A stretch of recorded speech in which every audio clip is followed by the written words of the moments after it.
Hello everyone welcome to Pihu Education. आज हेउछि नवेम्बर मास 26 तारिख अर्थात संविधान दिवस। आजर वीडियो रे आपण मानक पई रहिछि संविधान दिवस विषय रे।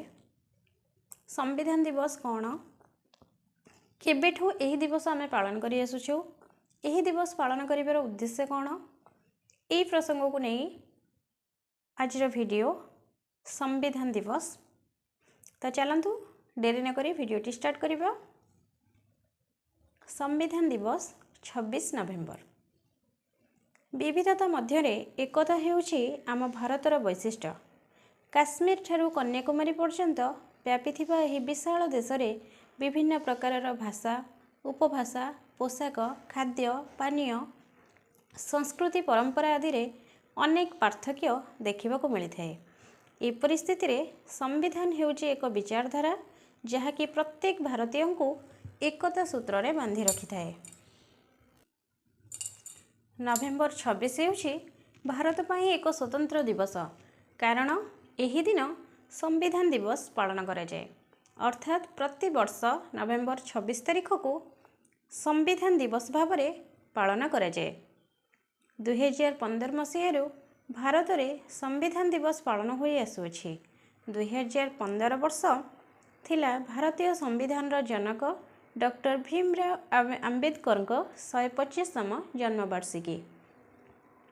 एही स्मृति रे प्रधानमंत्री श्री नरेंद्र मोदी 2015 वर्ष ठारू नवेम्बर मास 26 तारिख को भारतीय संविधान दिवस भावे पालन करिबा पई देशवासी को आह्वान करथिले। देशर समस्त नागरिक मानक मध्यरे सांविधानिक मूल्यबोध को प्रोत्साहित करिबा एवं देशवासी मध्यरे संविधान विषय रे सचेतनता सृष्टि करिबा एही दिवस पालनर मुख्य उद्देश्य अटे।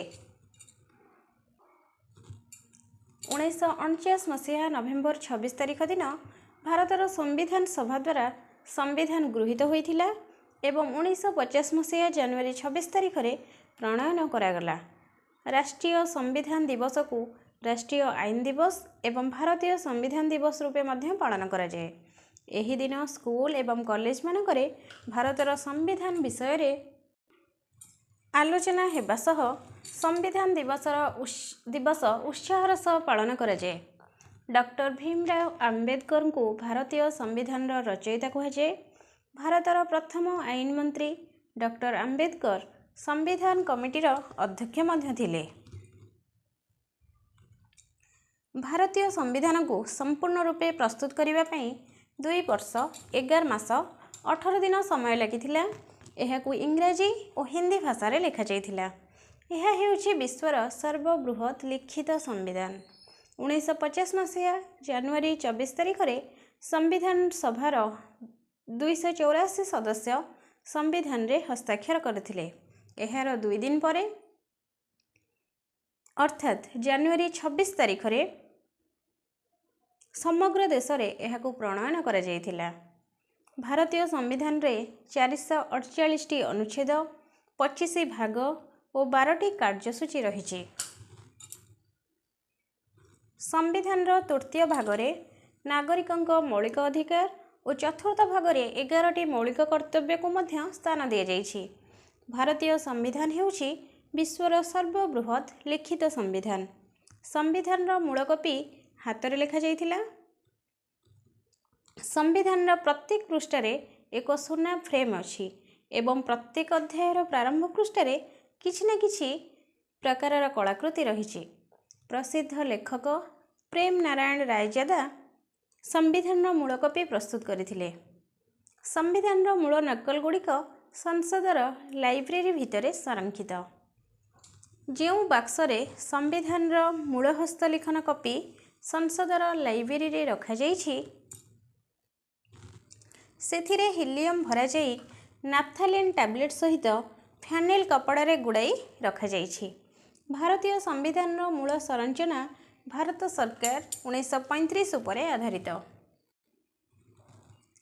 संविधान ड्राफ्ट कमिटी रे जवाहरलाल नेहरू, वल्लभ भाई पटेल, श्याम प्रसाद मुखर्जी अंतर्भुक्त थिले। अनेक देशर संविधान आपणा जाई भारतीय संविधान लेखा जाइथिबारु एहाकू बैग ऑफ बोरोइंग्स कुहाଯାଏ। आजिर दिवसटी को बा आज दिवसर गुरुत्व बुझी समस्ते मिलमिशि देशर एक उत्तम नागरिक हेबा पई शपथ नेबा सह देशरे संविधान निर्माणर लक्ष्य पूरण करिबा पई चेष्टा करिबा ही हेबो आम मानकर प्रथम कर्तव्य। ए थिला आजिर वीडियो। आशा वीडियोटी आपण मानक निश्चय काम लागिबो। जदि वीडियोटी आपण मानक भल लगी थाए तेबे लाइक करिवे, शेयर करिवे, चैनल को निश्चय सब्सक्राइब करिवे। Thank you.